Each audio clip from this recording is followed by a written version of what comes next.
Welcome to the Crow's Nest, where we highlight the best Millersville Athletics has to offer, including interviews with the top performers from each week's games and more insider access. Here's your host, Andrew Pauling. Good afternoon and welcome to the Crow's Nest. Alongside Ruby Mundock, I'm Andrew Pauling, and here's what the Marauders have been up to.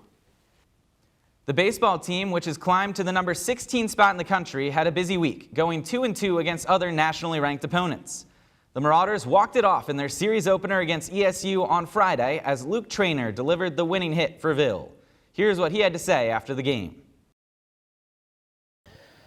Luke, the team was trailing by 3 in the bottom of the ninth. You put up that 3 spot to force extra innings. What's the fight like out of this offense?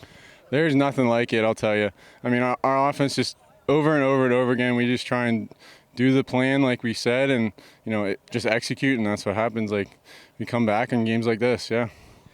We get into the 10th inning, winning run, 180 feet away out on second base. You're in a 2-2 count. You serve one the other way for the walk-off. What's going through your head during that at-bat? Honestly, I'm just trying to stay, with the process that we talked about. I just try and do everything for the team. Like, I'll try and get the win for the team, and that's for all the older guys that only have 1 year left. So that's for the team right there.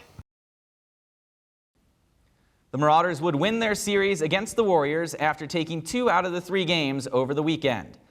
Left fielder Brent Taylor was named PSAC East Athlete of the Week after going 8 for 18 at the plate with 4 extra base hits. This is the first weekly honor for the reigning PSAC East Athlete of the Year. Millersville fell to number 22 Seton Hill on Tuesday by a final of 2-1.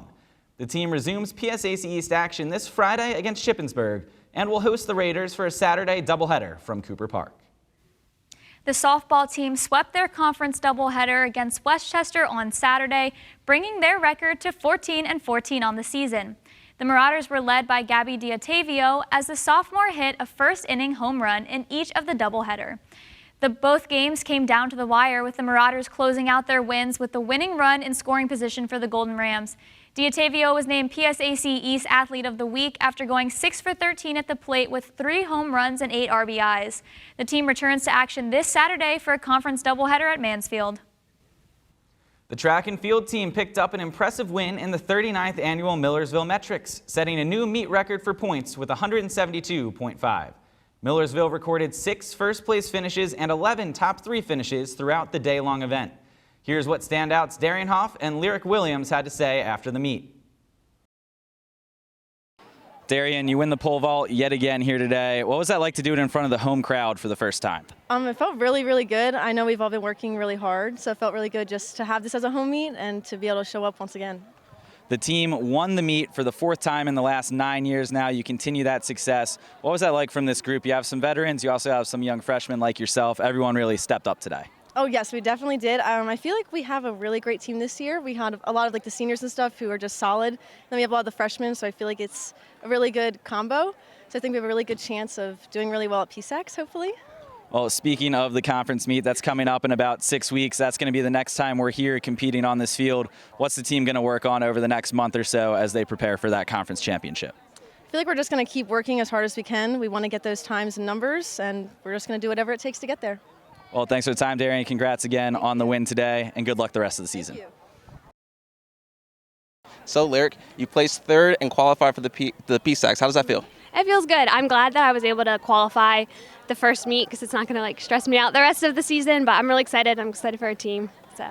And the team did well today, and this is your senior year, so how does it feel to do this well in your last time doing the Millersville Metrics? I'm so excited, and I'm so excited for PSACs. I think we're going to have a great year. We already had a great indoor season, and it's so fun because I run the 400, and we have so many girls running that. So it's just been a great training process as well. All right, great, and good luck for the rest of your season. Thank you. In total, the Marauders recorded 7 PSAC qualifying marks and reached 3 NCAA qualifying standards. The team moved up to the number 3 spot in the Atlantic Region poll in this week's coaches poll. Ville will take their momentum to Westchester this Saturday for the Bill Butler Invitational. The women's lacrosse team improved to 4-2 in conference play with their 12-11 win over Shippensburg Tuesday night. Jillian Zimmerman netted 6 goals, while Amanda Giuliano recorded 7 assists in the Marauder win. Freshman Morgan Scott secured the victory with a key save in goal with just 26 seconds remaining in regulation. The team's 8-3 record is the best start to the season since 2001. Ville returns to Beamsdorfer Stadium this Saturday for a rematch against number 4 East Stroudsburg, as the Marauders will look to hand the Warriors their first loss of the season. The women's golf team took second place in this week's Westchester Invitational as 3 Marauders finished in the top 10 individually.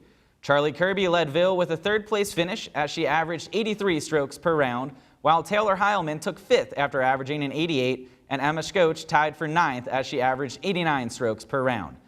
The Marauders will host their lone home event of the year this Saturday as the team competes in the Millersville Invitational at the Tanglewood Manor Golf Course.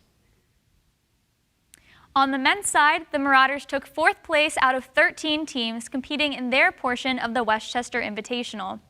Sophomore Bobby Lugiano took 2nd place as an individual as he averaged a 72 for Ville.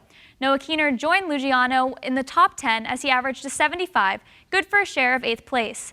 The 4th place finish was the highest of the season for the Marauders. The team returns to the course for the Lemoyne Invitational on April 10th and 11th. The men's tennis team split their pair of matches over the weekend, shutting out Kutztown 7-0 on Saturday before falling to Jefferson by a final of 2-5 on Sunday. Carlos Martinez-Lucas earned his 3rd PSAC Athlete of the Week honor after going 2-1 in singles and 3-0 in doubles, competing in the number 1 slot for the Marauders. On the women's side, the Marauders have now won 5 straight matches after topping Kutztown 7-0 and Jefferson 4-3 over the weekend. Julie Wallace and Noelle Hotwar picked up their team leading 12th win of the season when they won by a final of 6-1 in their doubles match against the Rams. After multiple schedule changes were announced yesterday, the next match for both teams will be Sunday, April 10th at Shepherd.